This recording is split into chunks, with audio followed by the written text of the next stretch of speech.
안녕하십니까. 부동산 경제학의 황현입니다. 자, 오늘은요, 이 고분양 논란 속에서도 청약 시장이 연일 흥행 가도를 가고 있다고 합니다. 적게는요, 수십 대 1에서 많게는 수백 대 1의 경쟁률이 나오고 있는 청약 시장입니다. 한쪽에서는 미분양, 악성 미분양이 아직도 넘쳐나고 있는데 또 한쪽에서는 바야흐로 양극화의 표본을 보여주는 듯이 엄청나게 청약 시장이 흥행 돌풍을 몰고 오고 있다고 합니다. 그래서요, 오늘은 고분양 청약 시장과 향후 주택 시장의 미래에 대한 이야기를 한번 해볼까 합니다. 이 고분양 청약 시장 과연 이게 끝까지 이어질 건지, 아니면 이 고분양 청약 시장이 향후에는 도구로 돌아올 것인지, 그리고 주택 시장은 과연 어떠한 방향으로 흘러갈 것인지에 대한 이야기를 한번 여러분과 해볼까 합니다. 자, 첫 번째는 좀 이런 내용을 한번 해볼까 해요. 고분양 청약 시장과 대응 방향. 과연 우리는 이 고분양 청약 시장에 어떠한 식으로 대응을 해야 되는지, 그리고 이 고분양 청약 시장이 연일 흥행 가도를 이어가고 있는데요. 이 흥행 가도가 언제까지 이어질지, 그리고 고분양은 과연 언제까지 진행이 될 것인지에 대한 이야기도 함께 곁들여서 해볼까 합니다. 자, 일단은요, 최근 내용을 보면 인기 지역이 분양만 하면 고분양이고요. 그리고 신기록 갱신을 하고 있다고 합니다. 지금 보시면 뜨거운 광명, 고분양가 놀라게도 청약 흥행 릴레이가 계속 이어지고 있다는 뉴스도 있고, 고분양가가 대수냐, 평당 4천만 원이 넘어도요, 청약 통장이 무려 4만 개나 몰렸다고 합니다. 어딘지 아시죠? 이 고분양가 논란이 있었던 구의역 롯데 캐슬 이스트폴입니다. 자, 이곳은요, 400여 가구 모집에 청약 통장이 한 4만 개 정도가 몰렸으니까 거의 100대 1 정도 나오는 경쟁률이 나왔던 단지입니다. 그러니까 이전에 청량리 7구역이 또 최고 기록을 갱신했는데 9구역 롯데캐슬이 또 최고 기록을 갱신했습니다. 이런 뉴스도 있네요. 분양가 앞으로 내릴 일은 없다. 청약 흥행에 실수요자들은 눈물을 흘리고 있다. 그러니까 이제 분양가는 계속해서 올라가다 보니까 아무래도 실수요자들 입장에서는 여러 가지로 이제 자금적인 부분이라든가, 그리고 내 집 마련에 대한 애로사항이 점점 커갈 겁니다. 국민평형이라고 하는 84제곱미터 같은 경우는요, 서울 같은 경우는 14억, 15억 정도가 이제 기본이 되는 것 같고요. 수도권 같은 경우도 기본적으로 11억, 12억, 13억대 나오고 있습니다. 이런 고분양가 논란에도 이 청약이 계속해서 흥행을 이루어가고 있다 보니까 아무래도 실수요자들 입장에서는 좀 많이 힘들어하고 있는 모습이 보이고요. 또 이제 2문 1구역이죠. 레미안 라그란데, 지금 이 영상을 찍고 있는 날짜는 아직 이 청약 1순위 청약이 진행되는 날짜는 아닌데, 아마 영상이 올라가는 시점은 2문 1구역이 아마 순위 경쟁률이 나오는 시점이 되지 않을까라는 생각이 드는데, 여기에요, 무려 특별공급 청약 통장이 1만 개나 몰렸다고 합니다. 생애 최초만 하더라도 160대 1이니까 생애 최초 자격을 획득하는 것도 사실상 상당히 어려운데, 그 생애 최초 자격을 획득했다고 하더라도 160대 1의 경쟁률을 뚫어야지만 특별공급 청약에 당첨이 될 수 있다고 하니까, 글쎄요, 이문동이라는 동네가 160대 1의 경쟁률이 나올 만한 지역인지, 물론 그 지역을 표방하는 건 아닙니다만, 서울이라는 타이틀만 가지면 지역 불문하고 수십 대 1에서 수백 대 1의 경쟁률이 나오는, 그리고 연일 신기록 갱신을 하고 있는 게 현재 청약 시장의 모습입니다. 그럼에도 불구하고요, 결과는 계속해서 1순위 완판이 이루어지고 있고, 고분양 아파트가 완판이 되면서요, 이 고분양 아파트의 흥행 성적, 고분양 아파트의 분양가들이 아파트 시장을 주도하고 있다. 그래서 아파트 시장은요, 저점을 찍고 회복세를 넘어서 지금 조심스럽게 상승장 쪽으로 기울어져 가고 있는 모습입니다. 계속해서 이 고분양 아파트들이 완판이 된다면 이 하반기 같은 경우는 지금과 다른 모습의 시장 판도가 나오지 않을까라는 생각이 듭니다. 그런데 말이죠, 오래된 이야기도 아닙니다. 바로 7개월 전으로 한번 되돌아가 보도록 하겠습니다. 자, 7개월 전에 이제 우리가 알고 있는 둔촌주공 아파트가 이제 사회적 이슈가 됐었죠. 무려 1,400가구가 대거 미계약이 됩니다. 그래서 이 분양시장에서는요, 입지보다는 가격이 중요하다라는 이야기가 나옵니다. 둔촌주공 아파트, 자, 강동구지만 송파구라고 읽혀지고 있는 아파트였고, 누가 뭐래도 많은 사람들의 세관에 관심이 집중됐었던 아파트인데, 이 무려 1,400가구나 되는 어마어마한 가구 수가 대거 미분양이 되면서 역시 아파트, 특히 이 분양시장은 입지보다는 가격이 중요하다라는 이야기가 나오기 시작합니다. 자, 그러면서요, 둔촌주공 구하기를 시작합니다. 정부에서 각종 부동산 규제 완화, 특히 그중에서도 분양시장과 청약시장에 대한 규제를 완화하면서 둔촌주공 구하기가 통했다. 그래서 청약이 100% 완판이 됐다라는 이야기가 있고요. 자, 이러면서 이제 줍줍이라는 이제 신종어가 이제 생기기 시작했죠. 이런 생각이 나네요. 이 둔촌주공 아파트에 당첨되신 분이요. 저희 사무실 오셔서 이게 둔촌주공 아파트를 내가 지금 당첨이 됐는데 가져가야지 되냐 말아야지 되냐에 대한 아주 심각한 정말 얼굴에서 그 표정이 그리고 마음이 어떤지 읽혀질 정도로 정말 엄청나게 우울한 모습을 하시면서 둔촌주공 아파트를 과연 내가 가져간 게 맞는 건지에 대한 상담을 했었던 기억이 납니다. 자, 그로부터 6개월이 지나서 반년 전 미분양하던 둔촌주공 아파트가 지금 입주권이 웃돈이 6억까지 찍었다는 뉴스가 납니다. 그러니까 6, 7개월 전에는요. 입지보다는 가격이 중요했었던 시절이었었어요. 그러니까 참 시장이 너무 다이나믹하고 빠르게 돌아가고 있죠. 그러니까 그때는 비쌌는데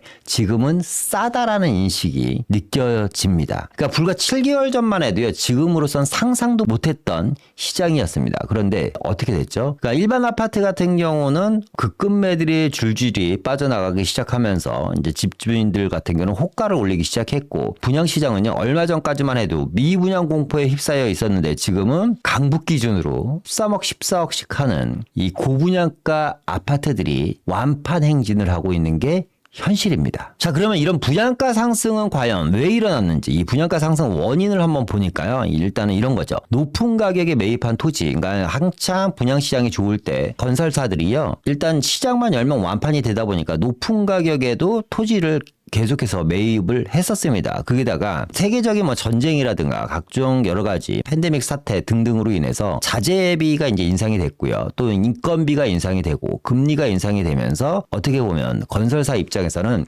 2중 3중의 압박을 겪으면서 특히나 지방 같은 경우는 아파트 미분양이 계속해서 이어지다 보니까요. 또 큰 손실을 보게 되죠. 그러면서 자연스럽게 생각지도 않게 우리가 상상도 못했던 분양가들이 속출을 하기 시작합니다. 자, 뉴스를 한번 보니까요. 2일 전 뉴스인데요. 이런 내용이 있네요. 지으면 지을수록 손해다. 자, 아파트 손절합니다. 지방 건설 현장들 시공권 포기가 속출하고 있다. 대형 건설사 정비팀 관계자들이죠. 지금 원자재 가격 상승에도 관리 처분 인가 이후에 사업비에 대출금리까지 두 자리 숫자를 육박하면서 조합원들이 분담금이 크게 오르고 있고 건설사들 같은 경우는 지금 시공을 포기하는 사례들이 늘어나고 있다. 자, 75%까지 다 지은 아파트를 못 버틴 건설사들이 공사에서 손을 떼고 있다라는 이런 뉴스들도 나옵니다. 그러니까 지금 사실상 이 자재비 인상 그리고 인건비 인상, 금리 인상으로 인해서 건설사들이 상당히 힘든 건 사실입니다. 그러므로 인해서 계속해서 분양가는 상승되고 있다. 그런데 이렇게 자재비라든가 인건비 그리고 금리 인상으로 인해서요. 이 고분양도 문제지만요.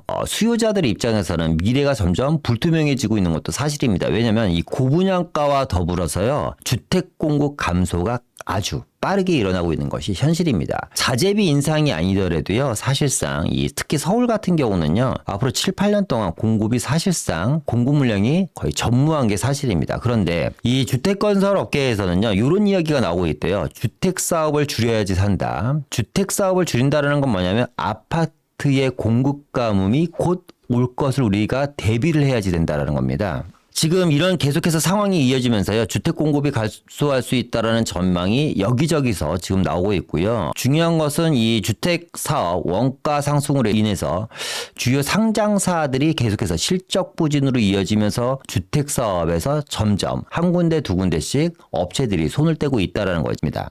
결국 기업이라는 곳은요. 이윤을 추구하는 것입니다. 그죠? 그러니까 뭐 기업이 자선 사업가는 아니잖아요. 그죠? 이업을 추구하는 집단인데 그러다 보니까 앞으로도 이 고분양 가는 계속해서 이어질 것 같고 낮은 분양가는 우리는 앞으로 기대하기가 점점 힘들 것 같습니다. 그러니까 무주택자들 입장이라든가 실수요자들 입장에서는 사실상 걱정이 클 수밖에 없어요. 건설사들이 주택사업에서 계속해서 손을 떼면서 주택 공급 감소는 계속해서 이어질 것 같고 더불어서 인기 지역 같은 경우는 우리가 상상하지도 못한 분양가들이 계속해서 속출할 걸로 예상이 됩니다. 자, 그런데요, 이게 한쪽에서는요, 이 분양가 상승이요, 호재로 작용하는 지역들이 있습니다. 어떤 지역이냐면 바로 재개발, 재건축 사업장들이죠. 이 재개발, 재건축 사업장들, 특히 조합원들 입장에서는요, 이 분양가 상승이 입주권의 가치를 상승시키고 있습니다. 거기다가 분양가가 상승되다 보니까 아무래도 조합원들 입장에서는요, 사업성이 점점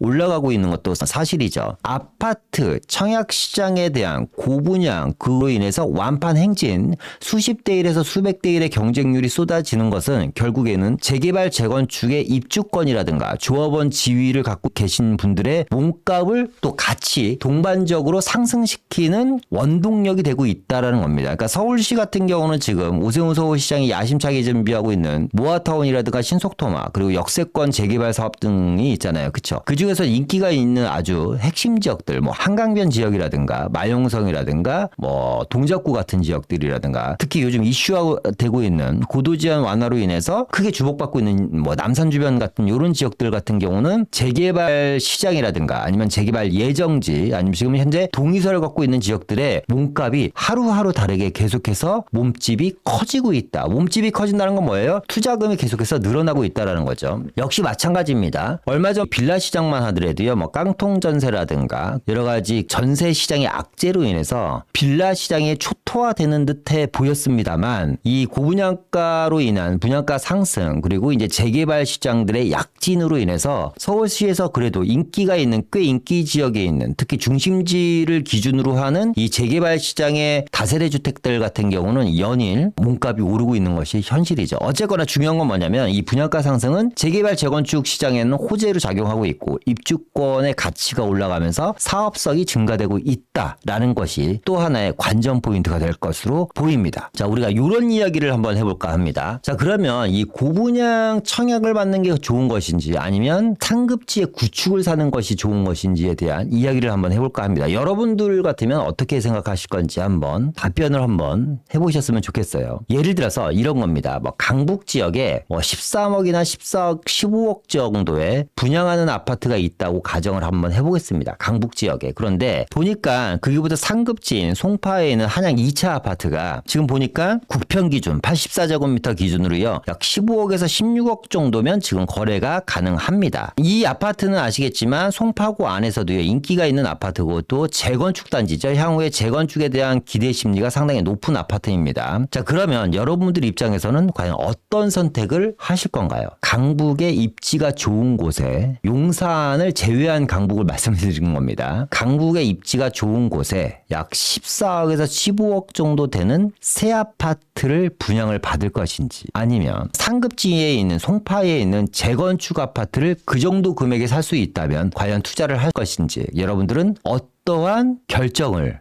하실 건가요? 그런데 이제 여기서 현실적인 좀 이야기를 한번 해볼까요? 이 청약 시장과 상급지 구축을 단순하게 비교하기는 사실상 여러 가지 애로사항들이 있습니다. 일단은 이런 거죠. 예를 들어서 한양 2차를 내가 구입한다라고 하면 지금 약 투자금만 하더라도 거의 10억 정도가 들어갑니다. 전세금을 활용한다고 하더라도 갭만 10억 정도가 들어갑니다. 그런데 강북 지역에 뭐 용산을 제외했다고 하더라도 인기 지역이라고 하는 지역들 최근에 분양했었던 뭐 자양동 같은 지역이죠. 뭐 자양동 한강변에 청약을 하는데 분양가가 15억이야. 그런데 한양 2차 같은 경우는 약 15억 정도 시세는 비슷하죠. 그런데 자양동의 한강변에 만약에 아파트를 분양하는데 15억에 분양하는데 내가 들어가는 돈은 계약금 10%만 있으면 됩니다. 약 1억 5천 정도만 있으면 된다라는 거죠. 그런데 이 한양 2차 같은 경우는 얼마가 필요하죠? 10억 정도가 필요합니다. 그러니까 상급지 구축으로 갈 수 없는 분들은 어쩔 수 없이 이 청약 시장을 노려볼 수밖에 없다. 결국은 뭐냐? 이 청약 시장의 특징이 또 이 청약 시장의 특징이 어떻게 보면 이 고분양가 논란 속에서도 청약 시장을 계속해서 상승 기류로 끌고 가고 있지 않나라는 생각이 듭니다. 그러니까 청약 시장의 특징이 뭐예요? 최소의 자금, 그러니까 분양가의 10% 정도만 있으면 되고 1년만 지나면 전매가 프리미엄을 붙여서 가능한 겁니다. 앞서 얘기한 둔촌주공만 보더라도요. 어떻습니까? 지금 피가 5억에서 6억 정도 붙었다고 하지 않습니까? 그런데 그 지역에 있는 아파트를 살려면 적어도 6, 7억이 정도 예를 들어서 둔촌주공 아파트 주변에 있는 내가 아파트를 하나 구입하려면요. 그 인기 단지가 아니더라도요. 기본적으로 5억에서 7억 정도의 투자금이 들어갑니다. 그런데 둔촌주공 아파트는 매머드급 아파트에 신축 아파트에 엄청난 커뮤니티 시설을 갖고 있는 아파트임에도 불구하고 투자금은 분양가의 10% 정도만 있으면 됐었다라는 거죠. 어쨌거나 이런 최소 자금으로요. 최대 수익률을 올릴 수 있는 게 바로 이 청약 시장의 특징입니다. 그러니까 단순하게 고분양가의 청약과 상급지 구축을 가격으로만 우리가 판단하기에는 사실상 이게 이치상 맞지만 시장에서는 그게 아니라는 거죠. 이게 재개발 시장도 마찬가지지 않습니까? 재개발 시장도 우리가 단순하게 보면 대지 지분이 큰 걸 사야지 향후에 추가 분담금이 작게 나올 것 같지만 대지 지분이 큰 단독보다는 대지 지분이 작은 다세대 주택의 권리가액이 높게 나오는 걸 우리가 볼 수가 있고요. 또 하나 지분 쪼개기가 많이 되면 사업성이 떨어져서 재개발되기 힘들다고는 하지만 결국에는 지분 쪼개기가 많이 되어 있는 지역, 특히 지분 쪼개기가 많이 되어 있다는 것은 실수요자보다는 투자자들이 많이 들어가 있다는 거죠. 투자자들이 많이 들어가 있는 지역 같은 경우는 동의율이 빨리빨리 나오겠죠. 그죠? 그러니까 원주민 비율이 높은 곳보다는 지분 쪼개기가 좀 어느 정도 되어서 투자자 비율이 높은 지역들의 재개발 속도가 빠른 것처럼 단순하게 우리가 비싸다 싸다의 논리, 그러니까 이거는 이론적인 거고요. 시장에서는 다르게 시장이 또 움직이고 있다는 거죠. 결국에는 뭐냐면 이 청약 시장의 특징이 또 어떻게 보면 이 고분양가 논란 속에서도 청약 시장을 이렇게 활발 불타오르게 하고 있다는 거고요. 청약 시장의 특징이 말씀드렸던 것처럼 최소 자금으로 최대 수익률을 올릴 수 있다는 것과 또 하나 우리가 눈여겨볼 게 뭐예요? 경쟁률이 중요한 게 아니라 계약률이 중요하다는 거죠. 얼마 전에 분양한 아파트를 보니까요. 서울에 있는 아파트입니다. 경쟁률을 30대 1이 나왔어요. 청약 경쟁률은 30대 1이 나왔는데 결국에는 미분양이 났습니다. 어쨌거나 지금 줍줍이 아파트인데 거의 완판이 되어가고 있다는 소식은 들리고 있습니다. 그러니까 뭐냐면 경쟁률이 높다고 해서 반드시 계약률이 다 높은 것은 아니다. 이런 것도 여러분들이 청약 시장의 특징이니까 반드시 좀 기억을 해주셨으면 좋겠고, 물론 인기 지역 같은 경우는 청약 경쟁률이 고스란히 계약률로 이어지는 현상을 지금은 보이고 있습니다. 자, 그럼 청약 시장의 단점은 뭘까요? 바로 이겁니다. 기체 초력이 없으면 버티질 못한다는 거죠. 무슨 얘기냐면 앞서 얘기했던 것처럼 이제 예를 들어 둔촌주공 아파트를 내가 이제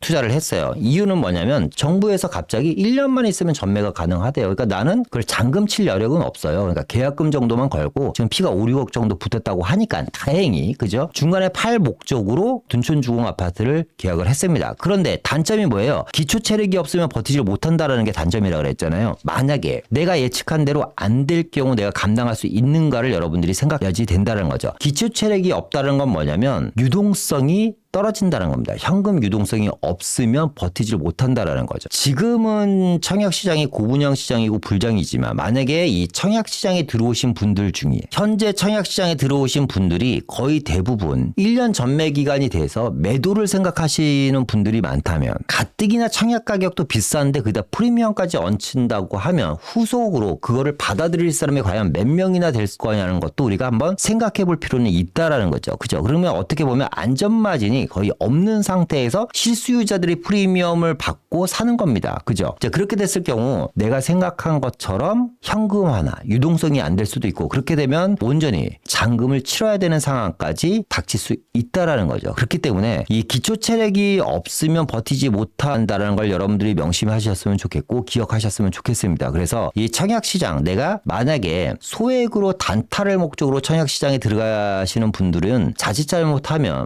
예측대로 안 될 경우에는 엄청난 후폭풍을 맞이할 수 있다는 것도 여러분들이 관가해서는 안 된다는 점을 다시 한번 좀 말씀드리고 싶습니다. 자, 과거에 주택시장, 이 미분양 시장을 한번 보니까요. 이 미분양 시장이 최고점일 때가요. 언제였냐면 서브프라임이 터지고 난 이후입니다. 2009년도, 2010년도죠. 2009년도, 2010년도에 미분양 물량이 엄청났습니다. 그러니까 지금도 미분양 물량에 대해서 우리가 여러 가지 우려의 목소리를 내고는 있지만 악성 미분양을 가지고 얘기하는 겁니다. 과거에 2009년도에 미분양 물량을 보면 지금의 거의 한 3배 정도 되는 미분양 물량이 쏟아졌었죠. 이때가 정점이었습니다. 그러면 이제 우리가 2009년도에 시장은 과연 어땠었는지를 우리가 한번 되돌아보면 앞으로 이렇게 진행될 수도 있지 않을까라는 것을 한번 예측해 볼 수도 있겠죠. 자, 2009년도 뉴스를 한번 보니까요. 이런 내용의 뉴스가 있습니다. 여러분들이 봤을 때 무릎을 탁 치고 야, 아깝다.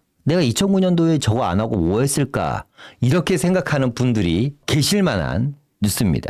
어떤 뉴스냐면요. 이런 뉴스입니다. 자, 2009년 1월달 신문기사인데요. 네트질이 선정한 2009년 분양아파트 톱 톱10을 이제 발표를 했습니다. 그런데 여기서 보시면 1위가 이제 판교 푸르지오 그랑블이고요. 2위가 한남더일, 3위가 효창파크 푸르지오, 4위 경기도 수원 권성구 이편한 세상, 5위 서울 은평구 뉴타운 이지구 시공구, 6위가 서울 성동구 왕십리 뉴타운 2구역, 7위가 서울 은평구 뉴타운 이지구 비공구, 8위가 서울 강동구 고덕지구 아이파크, 9위가 서울 마포구 아현 뉴타운 3구역 푸르지오, 10위가 서울 성동구 왕십리 뉴타운 3구역입니다. 이게 네티즌이 선정한 2009년도 분양아파트 톱10 네, 올라와 있는 아파트인데 여러분 이 아파트 지금 1위부터 10위를 보시면 어떤 생각이 들죠? 이 안에는 미분양 아파트들이 꽤 있습니다. 그러니까 여러분들이 아는 그런 아파트들이요. 지금 여기에 나와 있는 대부분의 아파트들이 미분양 아파트였다라는 거죠. 그죠? 그러니까 네티즌이 선정한 2009년도 분양 아파트 톱10 중에 거의 대부분이 미분양 아파트였다라는 걸 여러분들은 기억하실 겁니다. 그때 만약에 내가 이 중에 있는 물론 효창파크 푸르지오도 미분양이었고 아현동도 미분양이었고 왕십리 뉴타운도 미분양이었고 은평 뉴타운 얘기할 것도 없이 미분양이었죠. 이런 아파트들을 우리가 만약에 내가 그때 당시에 좀 선점을 했었다면 어땠을까라는 생각을 저는 한 번쯤 해봤습니다. 그래서 어쨌거나 2009년도에 이렇게 미분양이 늘어나고 우리가 지금 알고 있는 인기 지역이라고 하는 지역에 있는 서울 수도권 할 것 없이 아파트들이 분양이 됐고 그 아파트 시장은 사실상 상당히 어려웠던 시장이었습니다. 그런데 지금은 여기 있는 아파트들 중에서 꽤 많은 아파트들이 가격을 주도하는 단지로 거듭나고 있다라는 거죠. 그러니까 뭐냐면 항상 저는 이런 것 같아요. 시장은 지금의 현상보다는 방향성이 중요하다는 이야기를 제가 자주 말씀드리는데 그러니까 현상과 방향성 어떤 게 옳다 그렇다라고 이야기하기는 힘들지만 저는 여태까지 현상보다는 방향성을 보고 부동산 시장에 임했던 것 같습니다. 자, 부동산은요. 그래서 이런 말씀을 좀 드리고 싶어요. 예측의 영역이 아니고 대응의 영역이다. 자, 이제 마무리해 볼까 합니다. 부동산은요. 예측의 영역이 아닌 대응의 영역입니다. 이 아파트 청약도 마찬가지죠. 아까 제가 기초 체력이 튼튼해야지 된다 그랬잖아요. 그러니까 중간에 지금 시장이 상당히 좋으니까 앞으로도 좋을 거라고 예상하고 계약금만 준비하신 분들 같은 경우는 그런 예측을 하고 가실 수도 있죠. 그런데 중요한 거는 이 예측이 깨졌을 때 내가 과연 대응을 할 수 있느냐라는 거죠. 그죠? 그렇기 때문에 예측보다는 지금 그때 시장이 좋으면 좋은 대로 어려우면 어려운 대로 평탄하면 평탄한 대로요. 내가 어떻게 대응하고 갈 것인지 그리고 이 대응을 잘 하시는 분들만이 결국에는 보니까요. 시장에서 승자가 되는 것 같더라고요. 어쨌거나 예측의 영역이 아닌 대응의 영역이고요. 그렇기 때문에 부턱대고 행동을 하시는 것보다는 방법을 생각하고 준비하고 행동을 하셨으면 좋겠다. 그리고 제일 중요한 거 뭐예요? 가격보다는 입지가 우선이다. 그러니까 지금 이 고분양가 논란 속에서 청약시장이 계속해서 흥행을 하고 있다 보니까 자칫 잘못하면 말 그대로 지금의 흥행 돌풍만 보고 묻지마 청약시장이 또 펼쳐질 수도 있거든요. 그러니까 철저하게 비싼 건 비싼 거고 입지는 입지입니다. 결국에는 우리가 지금 봤었던 이 2009년도 분양아파트 탑10 안에서도 입지에 의해서 지금의 시세들이 좌우가 되는 지역들이 있고요. 2009년도에 분양한 아파트들 중에서 상당히 많이 올랐다가 많이 추락한 아파트들도 있습니다. 그런데 회복을 못하는 아파트들도 있고 또 회복을 한 아파트들도 있다라는 거죠. 그건 뭐예요? 결국에는 입지가 모든 것을 말해준다라는 거죠. 자, 그래서 정리를 좀 해드리면, 그러니까 저는 이제 이런 말씀을 드리고 싶은 거예요. 청약시장 너무 과열되어 있다. 고분양가다. 그러니까 투자하지 마셔라. 하셔라. 투자를 해야 된다, 말아야 된다. 이런 말씀을 드리는 것보다는 앞서 얘기했던 것처럼 나의 사정에 맞게끔, 현실에 맞게끔, 그리고 대응할 수 있는 준비가 돼 계신 분들 같은 경우는 투자에 좀 임하셨으면 좋겠고, 앞서 얘기한 것처럼 가격보다는 입지가 상당히 중요하다는 말씀을 다시 한번 거듭 강조해 드리고 싶습니다. 저는 이 양극화 시장이요, 이 분양 시장에서도 일어나고 있잖아요. 그러니까 쉽게 얘기하면 악성 미분양이 나오는 지역과 흥행이 완판되는 지역. 그리고 이제 재개발 시장도 마찬가지죠. 어떻게 보면 정말 3대에 걸쳐서도 팔리지 않은 부동산을 투자하신 분들이 계신 반면에 이 재개발 안에서 특히 이제 빌라만 보더라도 계속해서 연일 청약시장처럼 흥행가도를 달리고 있는 지역에 빌라라든가 주택을 사시는 분들도 계실 겁니다. 아파트 시장만 보더라도 향후에 재건축을 할 수 있는 아파트와 재건축을 못하는 아파트로 크게 갈릴 것 같아요.